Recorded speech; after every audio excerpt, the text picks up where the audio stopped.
Video recording for EDUKWEST is provided by Whatburner. Take Skype video to the next level. Record, edit, upload at vodburner.com.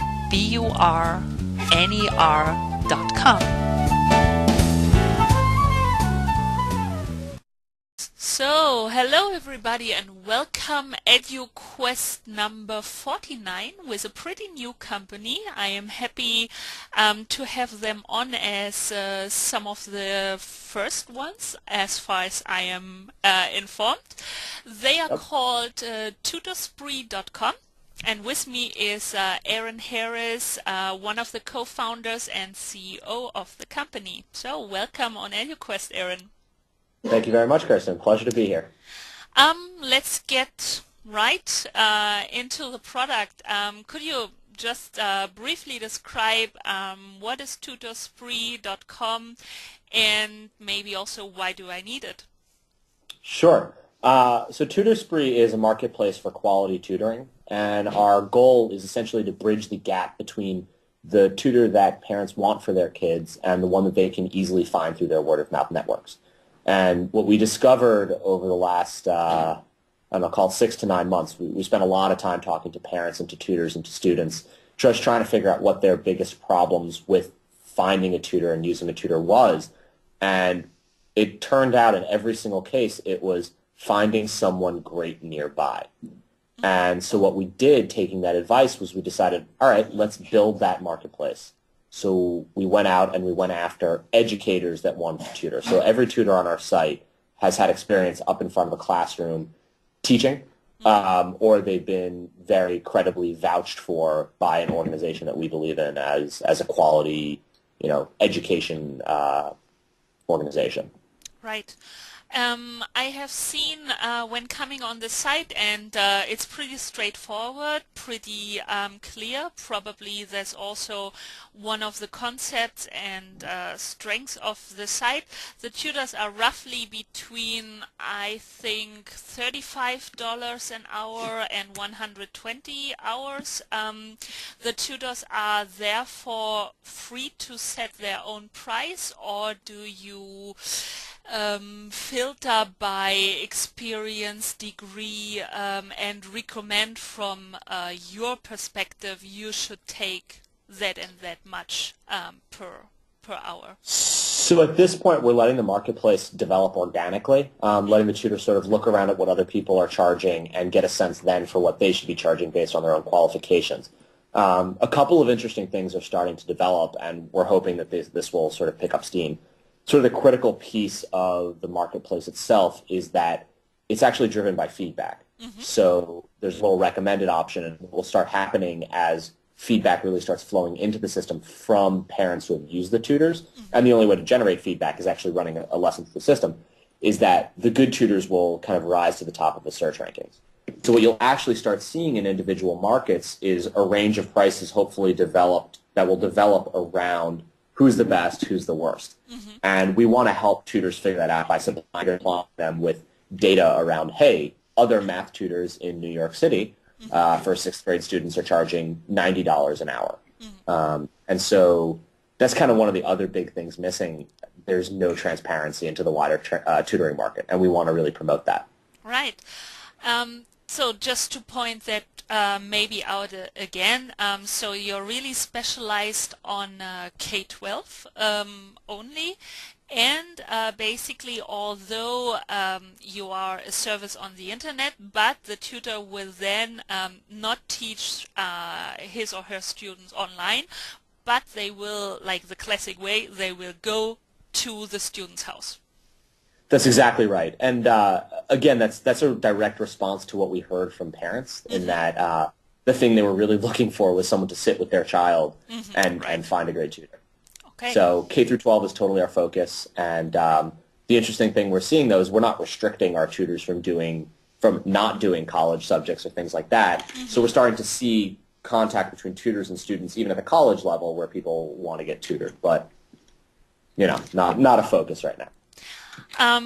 So as It always is, and as you're pretty new on the market, I think you had one of the first articles of your articles or articles about you on TechCrunch, and then I was going a little bit in the comments, and the notion was basically, well, that's not something really new. Services very similar exist already, sometimes even completely for free. Although I read on your site, for example, that the market is dominated by agencies who take a very big, at least in the States, I suppose, and those agencies take a big share of the tutors' hourly rate. So maybe to set the record straight, and I'm sure as you are in Y Combinator, you have something unique to you. So these comments of saying, not really something new. On the other hand, you saying dominated by market segment dominated by agencies. So where do you position yourselves? Sure. There are definitely a couple of other companies that have tried to do some similar things to what we're doing. Some of them have done a very good job in terms of collecting large numbers of tutors. Some of them have done a worse job of that. But what we haven't seen in the market is someone who's actually gotten to the place where they have the credibility and the penetration to actually make a difference in this space. If you talk to the average parent on the street and ask them where they would think of finding a tutor, their answer is not going to be went online and found this great search engine that helped me find a spectacular tutor. Their answer is going to be, I asked my sister whose friend's son used a tutor, or I went to brand name agency X or Y and used them. So what we're seeing is, this place where, yeah, other people have tried similar things, but I think no one's really succeeded yet. And this was up to now then the big argument for these agencies to take up to, I don't know, how much do they take, 50, 60%? They take between 50 and 80% of every dollar spent on tutoring. Oh, wow. So it's a nice business. For them, yeah. it seems to be, yeah, definitely. And so when you, your Y Combinator company, and besides the nice maybe exposure and press you get, there are also convincing arguments being in this program. What I would be interested in, I think you're 3 co-founders, is that correct? That's correct. And did you come with the idea as we know it now, as the service really came out of Y Combinator? So, or take us a little bit through in what respect have they been helpful? How did they help you shape the product? Why did you choose the program and to be part of it? Sure. So I guess that's kind of tied into how we came up with the idea to start with. I was working in finance for 4 years after I graduated from Harvard in 2006, and then was working in finance and banking and in hedge funds for 4 years. And about last March, I left finance because I really wanted to be in early stage technology. And I started talking with my friend Josh, who's one of my co-founders. We've known each other for years. And he had this idea. And this idea was structured around kind of an eBay for people's time for teaching online. And that was it. And we just didn't know what to do with it. And what we decided to do was talk to parents and figure out, okay, well, what's in there? And as we started having those conversations, what we now call Tutorspree started taking shape over the course of the summer. Towards the end of that summer, we realized we were really onto something, but we also realized that neither of us had the technical talent to really make this thing as good as it should be and really build it, which is when we found Ryan, who's awesome and we love, and we brought him in as a third co-founder. And we actually met him through our job search process, through just a search process. At that point, we kind of looked around and we said, all right, we're building something.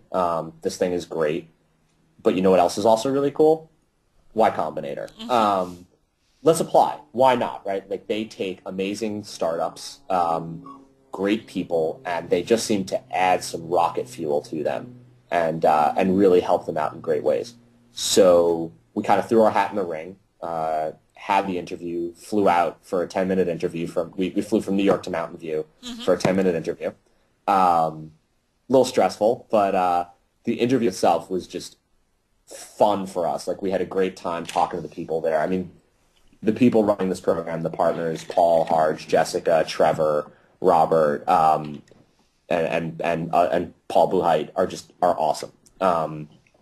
And since we've gotten here, I wouldn't say that the central idea of Tutorspree has not drastically shifted.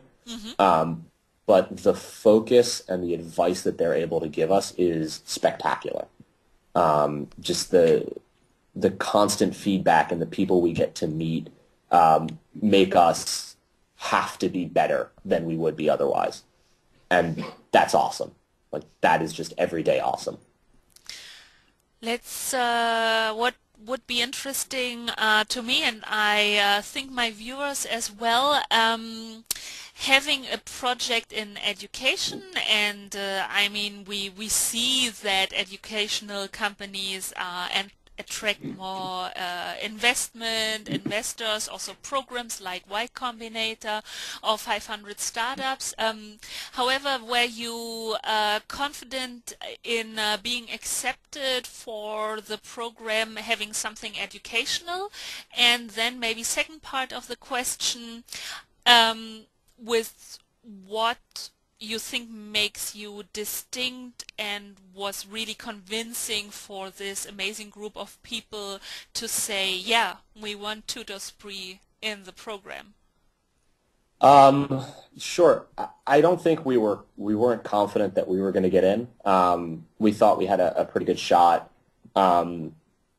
because we're pretty confident in ourselves as a team.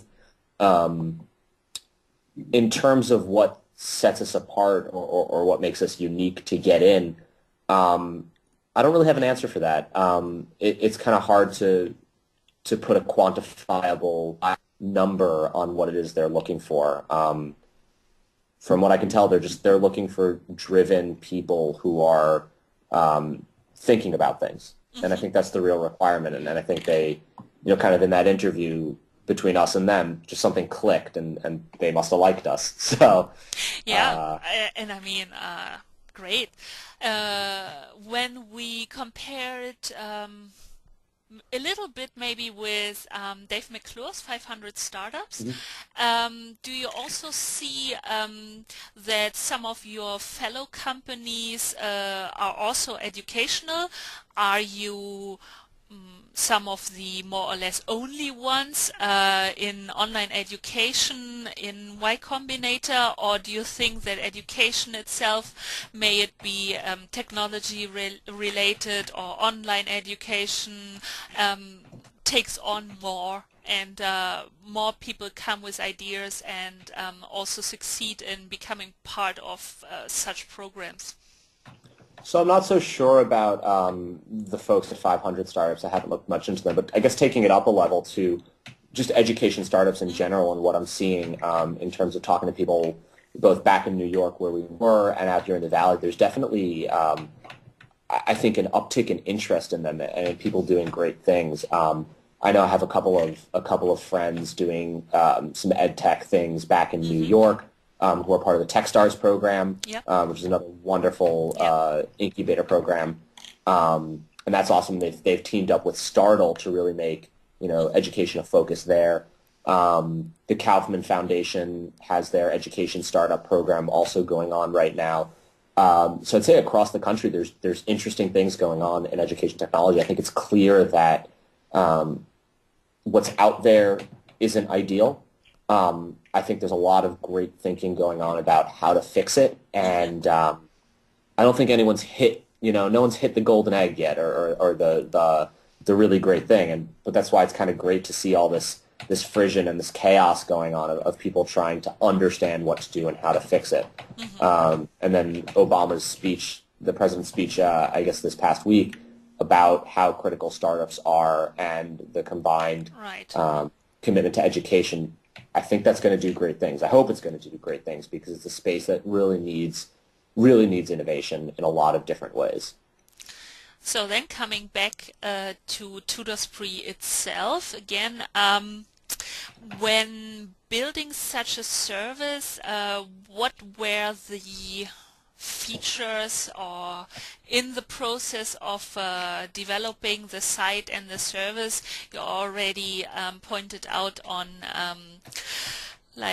talking a lot to what parents and the customers want. So we have that side. Then about the website, what was crucial or key for building it as we see it now? So I think our philosophy on doing this was largely driven by Steve Blank's thinking in terms of, how to think about customer development and a minimally viable product, and also the things that Eric Ries has written about early stage technology. And we basically removed everything we possibly could while still creating the value that parents wanted. And when you do all that, you get our site, basically. As you meant, thank you, by the way, for mentioning that it was clean and simple to use. That was exactly our goal. Because when I think about our user base, these aren't necessarily the tech savviest people who are using the hottest new technology startup with all these complex widgets and doodads. They want to show up. They want to easily search and filter for who they want, get the exact information they need, and then book a session.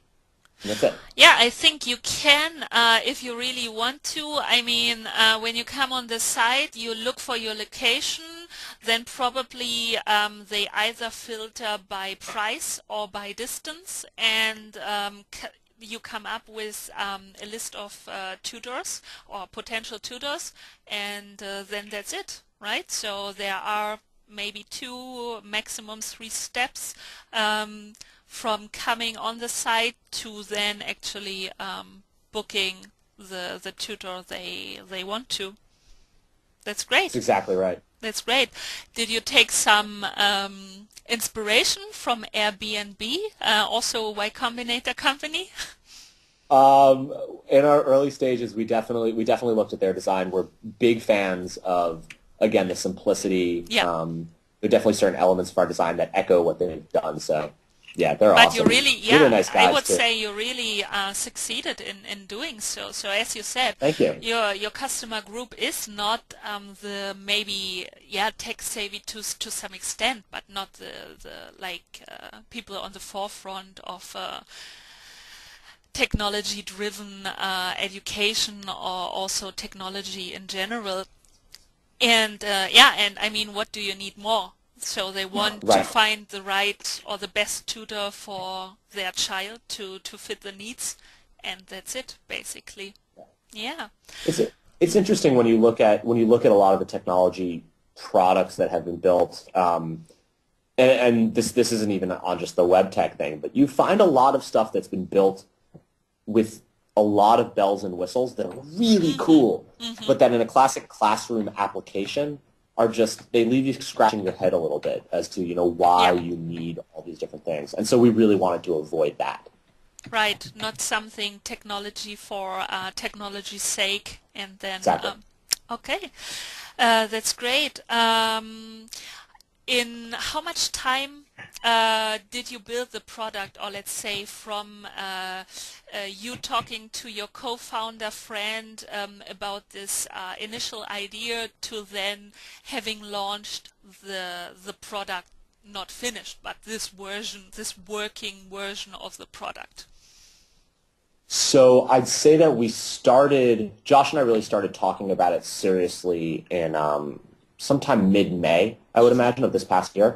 At the time, he was actually living in LA, and I was living in New York, so we were just talking on the phone a lot and sending a lot of emails back and forth. And he moved to New York full-time to see what we could do in June. We spent the majority of the summer in pure customer development, not writing a single line of code, nothing. Around August, we found Ryan. in probably September, mid-September, we started actually building our prototype. Mm-hmm. That prototype was done mid-November.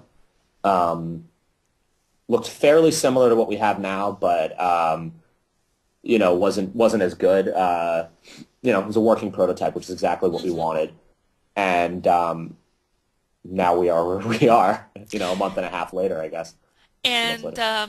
yeah, well, and basically you have the tutors on your side, and if you have parents coming on the site, you make money from day one. Um, That's right. However, give us a little outlook. Are you happy with the situation as it is, or in order to expand or to do more marketing, do you look in the direction of maybe we would like to have some more funding, or do you say, okay, us three and we as you worked in the past already, so you have some money probably to spend or to make a living, and you invest the money you make with Tutorspree in growing Mhm. and scaling? Mhm. So, there's really a wide range of things that we can do. And it depends on a couple of decisions we have to make over the next few weeks and months. Mm-hmm. But we're happy with the way things are going right now. We're scaling up. We're building in different cities right now, which is great. We have a very strong New York presence and a very strong Bay Area presence, which is awesome. We also have tutors in cities across the country and have done lessons in 4 or 5 cities across the country, Mm-hmm. which is really cool to see. Great. And as we've done that, we've really maintained the quality of the overall system because that's kind of our first goal every day.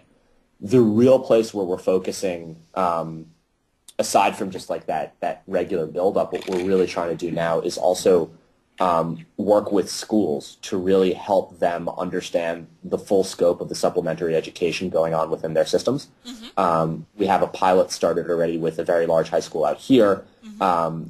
where we're building them basically a custom version of Tutorspree, where they have sent us the tutors that they want. And what Interesting. will happen is we'll populate that system, and then when parents come to them and say, hey, we need a tutor, we'll be like, here's your system. Mm-hmm. Done. Great. Easy. And Okay. they're loving it so far. So, that's one of the things we're looking to do because we think that's really where a lot of the strength and power of what we're trying kind of pops up. Mm-hmm. Now we have this new initiative of Yuri Milner, Ron Conway, basically saying, okay, we give $150,000 to Y Combinator startups. As far as I understood, even without knowing all of the companies, and of course, 90% of the startups have already accepted. You, on the other hand, are already more advanced in the creation of your company. How do you evaluate this? How do you see it? Giving them potentially that much money, probably you building a product with much less money and still being successful now.